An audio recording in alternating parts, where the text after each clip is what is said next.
सीता राम चरित ते पावन, मधुर सरस रोते मन भावन।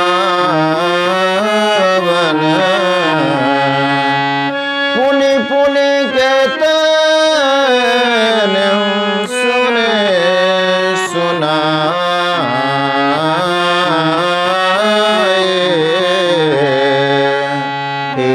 के प्यास बुझत न बुझाए। भरत प्रिय रामचंद्र के जय, उमापति महादेव के जय, पवन सुत हनुमान की जय। परम आदरणीय श्रोतागण, सादर नमन। आशा करता हूं आप स्वस्थ एवं प्रसन्न मुद्रा में होंगे। आज आपके समक्ष प्रस्तुत है राधे श्याम रामायण का अगला प्रसंग। पूर्व के प्रसंग में हमने देखा लक्ष्मण कुमार जी महाराज दशरथ के द्वारा प्रभु श्री राम को दिए गए वनवास के प्रति बहुत विचलित दिख रहे थे। उन्हें क्रोध आ रहा था, आवेश में थे, आवाज उठाना चाहते थे, लेकिन माता सुमित्रा ने उन्हें समझाया है कि महाराज दशरथ के द्वारा जो निर्णय लिया गया है उसके विरुद्ध आवाज उठाना यह मर्यादा के प्रतिकूल होगा। इस पर लक्ष्मण जी शांत हो गए हैं। माँ की आज्ञा, माँ की इच्छा को शिरोधार्य किया हुआ है। और इतना ही नहीं, सुमित्रा जी ने लक्ष्मण जी को आदेशित किया है। क्या है आदेश? वह सिया सहित वन जाता है, यह देख न सकती है आंखें, इस कारण साथ भेजने को अब तुम्हें निरखती हैं आंखें। तुम आज्ञाकारी बेटे हो तो मानो मेरे वचनों को, सेवा के लिए साथ उनके तत्पर हो 14 वर्षों को। लक्ष्मण जी को आशीर्वाद देते हुए माता कहती हैं, माता भी बिह्वल हुई। माता भी बिह्वल हुए, बोले जाओ लाल, कभी न होगा वहाँ पर तेरा माँ का बाल। मेरे लाल, बिह्वल होकर उन्होंने जाने का आदेश दे दिया है। जाओ मेरे लाल, तुम्हारा कभी भी बाल बांका नहीं हो सकता। आगे मैया कहती हैं,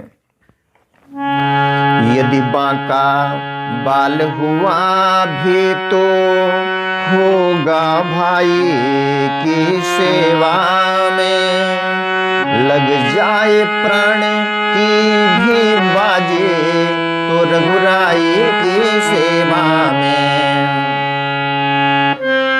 देखना लाल मेरे हो तुम तो सत पे सदा अड़े रहना, 14 वर्षों की सेवा में, 14 वर्षों की सेवा में वीरों की भांति खड़े रहना। मेरे लाल, यदि तुम मेरे लाल हो तो सत्य पर अड़े रहना और 14 वर्षों की सेवा में वीरों की भांति डटकर खड़े रहना मेरे लाल। किंचित भी पीछे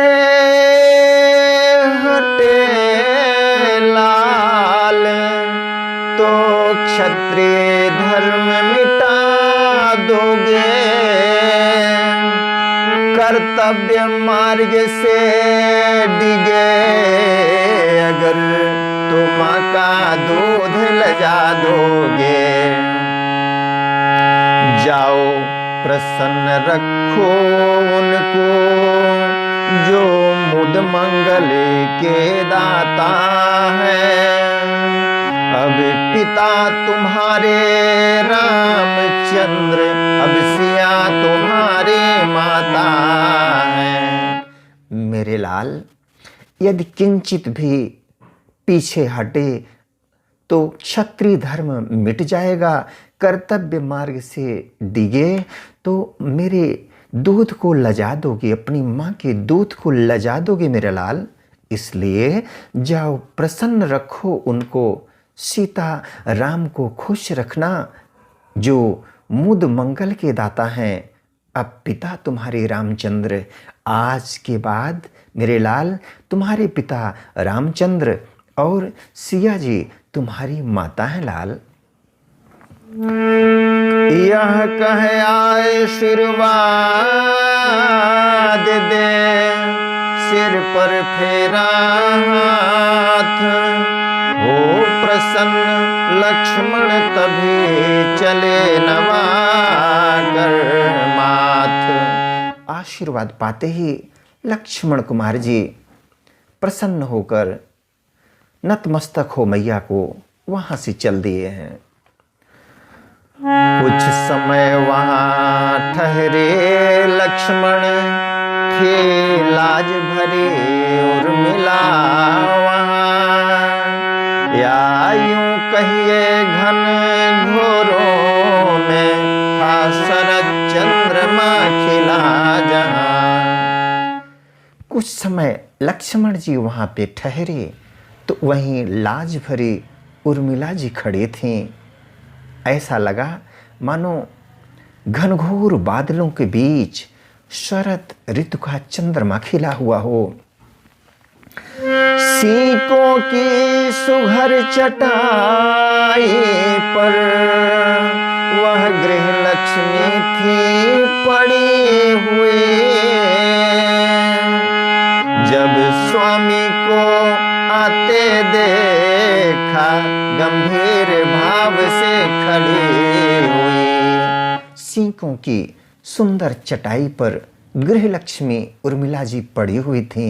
जब स्वामी को आते देखा, लक्ष्मण कुमार जी को आते देखा तो गंभीर भाव से उठ खड़ी हुई हैं। पहले चरणों में गए, फिर नैनों तक निज नैन, देख अवस्था प्रिया की बोले लक्ष्मण बैन। पहले चरणों में गए, फिर नैनों तक नयन, चरणों की ओर देखा लक्ष्मण जी ने, फिर आंखों की ओर, और उनकी अवस्था को देखकर देख अवस्था प्रिया की बोले लक्ष्मण बैन। लक्ष्मण जी बोले, उर्मिला उर्मिला विदा करो, दिन है उत्साह दिखाने का,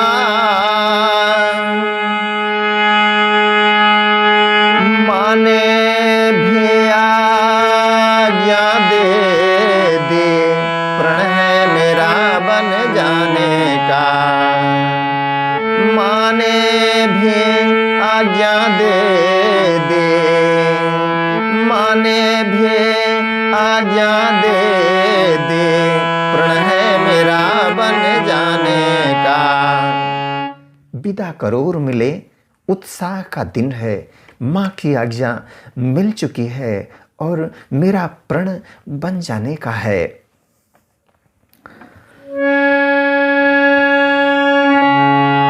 इस समय नहीं कुछ देर तलक, इस मंदिर में ठहरूंगा मैं, भाभी भाई के सेवा में, भाई भाभी के सेवा में अब जीवन सफल करूंगा मैं। इस समय कुछ देर तक इस मंदिर में मैं ठहरूंगा, इसके पश्चात भैया और भाभी की सेवा में अपने जीवन को मैं सफल करूंगा। कंपित होने को हुआ वह सुकुमार शरीर, किंतु धन्य उस सती ने, किंतु धन्य उस सती ने तजान अपना धीर। लक्ष्मण कुमार जी के निर्णय को सुनकर पल भर के लिए कंपन हुआ उनके सुकुमार शरीर पर। उर्मिला जी के सुकुमार शरीर पर थोड़ा सा कंपन हुआ, किंतु धन्य उस सती ने तजा न अपना धीर। धन्य है सती उर्मिला, उन्होंने अपने धैर्य को छोड़ा नहीं। भीतर ही भीतर आग लगी, पर प्रकट धुएं का पता नहीं। बुझ गई वहीं की वहीं ज्वाल, बाहर तक आई हवा नहीं। भीतर ही भीतर वियोग की जो आग लग गई थी, प्रकट धुएं का पता नहीं, धुआं बाहर नहीं आया। वहीं आग इस तरह से बुझ गई वहीं की वहीं ज्वाल, बाहर तक आई हवा नहीं, भनक तक नहीं लगी, संकेत तक न मिला। वो रोई पर ऐसी रोई, पति ने भी नहीं सजल देखा। पति तो क्या कवियों तक की भी प्रतिभा ने नहीं विकल देखा। पति तो क्या कवियों तक की भी प्रतिभा ने नहीं विकल देखा। रोई वो, लेकिन उनका रोना पति तक ने नहीं देखा। लक्ष्मण कुमार जी ने भी उन्हें सजल नहीं देखा, उनकी आंखों को सजल नहीं देखा। पति तो क्या कवियों तक की भी प्रतिभा ने उन्हें विकल नहीं देखा। कभी भी उनकी प्रतिभा को विकल देखते तब तो बहुत सारे काव्य आ गए होते उर्मिला जी पर। इसलिए आप देखते हैं कि काव्य तो बहुत लिखे गए, लेकिन उर्मिला पर लिखे हुए काव्य उतने नहीं हैं, अर्थात कभी सक्षम नहीं हुए, उनके विकल भाव को देखा ही नहीं, इसलिए उनका दर्द, उनका चरित्र बयान नहीं किया। बहुत सारे कवियों को दिखा नहीं कुछ। बोली वह होगा वही जैसा हो भवितव्य, किंतु यही तो समय है पालन को कर्तव्य। बोलती है उर्मिला जी कि भवितव्यता जैसी हो भवितव्यता, तैसी मिले सहाय, वही होगा जो होना है, किंतु यही तो समय है कर्तव्य पालन का। कहती उर्मिला जी, देखिए उर्मिला जी के उदात्त चरित्र को, उनकी महानता को। वे बोलती हैं, हे हृदयेश्वर प्रस्थान करो, श्री रघुराई की सेवा में, भाई का जीवन सार्थक है भाई भाभी की सेवा में। हे प्राणनाथ, हे हृदयेश्वर, प्रस्थान करिए श्री रघुराई की सेवा में और अपने जीवन को सार्थक करिए। जो धर्म आपका स्वामी है, भाभी भाई की सेवा में, जो धर्म आपका स्वामी है, सब समय उसी पर तत्पर है। भगवान जानता है मेरा कृत्य हुए सुनकर है। स्वामीनाथ, आपका जो धर्म है, सब समय उसी पर तत्पर मैं आपके साथ हूँ। मेरा पल पल आपके समर्थन में है। भगवान जानता है। यह सुनकर, आपके निर्णय को सुनकर मैं कृतकृत्य हो गई, धन्य हो गई। मैं भी कहती हूँ यही दिन है अति उत्साह दिखाने का। मैं प्राणेश्वर यही अवसर है रघुकुल में सुयश कमाने का।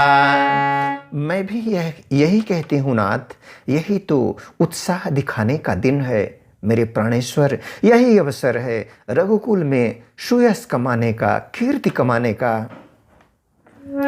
मैं खुश हूँ जब यह देख रही पोशाक सफर की पहने हो। बन जाने को जब हो तैयार तो यहाँ किस लिए ठहरे हो। मैं प्रसन्न हूँ आपको इस पोशाक में, बनवासी वेश में देखकर। बन जाने को जब आप तैयार ही हो गए हैं तो यहाँ किस लिए ठहरिए हैं, किस लिए ठहरे हैं नाथ। लक्ष्मण ने जब यह सुने अर्धांगिनी के बैन, रोम रोम हर्षित हुआ सजल हो गए नैन। रोम रोम हर्षित हुआ सजल हो गए नैन। लक्ष्मण जी ने अर्धांगिनी उर्मिला के इस तरह के बैन, उनके वचन सुनकर हतप्रभ हो गए हैं, भावातिरेक में डूब गए हैं, सजल हो गए हैं। उनका रोम रोम हर्षित हो गया है। तुम कहती हो कृत्य हुए, मैं कहता हूँ धन्य हो तुम। उर्मिले न तुम भी हो मनुजा, साक्षात देव कन्या हो तुम। उर्मिले कहती हो तुम कृत्य हो गई, और मैं तो कहता हूँ तुम धन्या हो। हे उर्मिले, तुम तो मनुष्य रूप में नहीं हो, न तुम भी हो मनुजा, साक्षात देव कन्या हो तुम। तुम्हारी मनुष्यों में गणना नहीं है उर्मिले। माता हो जहां सुमित्रासी, पत्नी उर्मिला समान जहां, उस घर की शोभा क्या कहिए, घर पर ही है स्वर्ग वहां। जिस घर में माता सुमित्रा हो, पत्नी के रूप में उर्मिला जैसे व्यक्तित्व हों, उस घर की शोभा क्या कहना है, घर पर ही साक्षात स्वर्ग है। जाने को तैयार ही हूँ निज समय न व्यर्थ बिताता हूँ। तुमने पूछा क्यों ठहरे हो, इसका कारण बतलाता हूँ। उर्मिले, मैं तो जाने के लिए तैयार ही हूँ, अपना समय व्यर्थ व्यतीत नहीं करता। तुमने पूछा ना अभी कि मैं क्यों ठहरा हूँ जब जाने के लिए तैयार हूँ, तो इसका कारण सुनो। यदि मेरे 14 वर्षों के बिछुड़न तुमको खल सकती हो, तो मैं यह कहने आया हूँ, तुम मेरे संग चल सकते हो। यदि 14 वर्षों का मेरा वियोग तुम्हें खलता हो मिले, तो मैं यह कहने आया हूं, तुम मेरे साथ चल सकते हो। लक्ष्मण का लक्षणों से लक्ष्य विलक्षण ताड़, गृह लक्ष्मी सिंहने से उठे तुरंत दहाड़। लक्ष्मण कुमार जी के लक्षणों से इस तरह की विलक्षण बात जब उर्मिला जी ने सुना है, उन्हें लगा कि लक्ष्मण जी के मन में अभी पूरी तरह से निश्चिंतता का भाव नहीं है कि समर्पित भाव से वे 14 वर्षों तक सीताराम जी की सेवा में समर्पित हो पाएंगे, लग पाएंगे, अपने जीवन को सफल बना पाएंगे। इसलिए इस भाव को उर्मिला जी ने ताड़ लिया है और शेरनी की भांति बोली उठी हैं। किसके उसके साथ जो सेवा करने जाए, सेवक का कब धर्म है, सेवक का कब धर्म है, पत्नी को ले जाए। उन्होंने कहा है किसके उसके साथ जो सेवा करने जाए, जो सेवा के भाव से कहीं जा रहा हो। सेवक का कब धर्म हुआ है नाथ कि पत्नी को साथ ले जाए। इसी प्रसंग के साथ आज्ञा दीजिए, फिर मिलेंगे अगले प्रसंग के साथ। तब तक के लिए वीडियो देखने के लिए धन्यवाद एवं आभार। जय हिंद, जय जगत। आपका जीवन मंगलमय हो।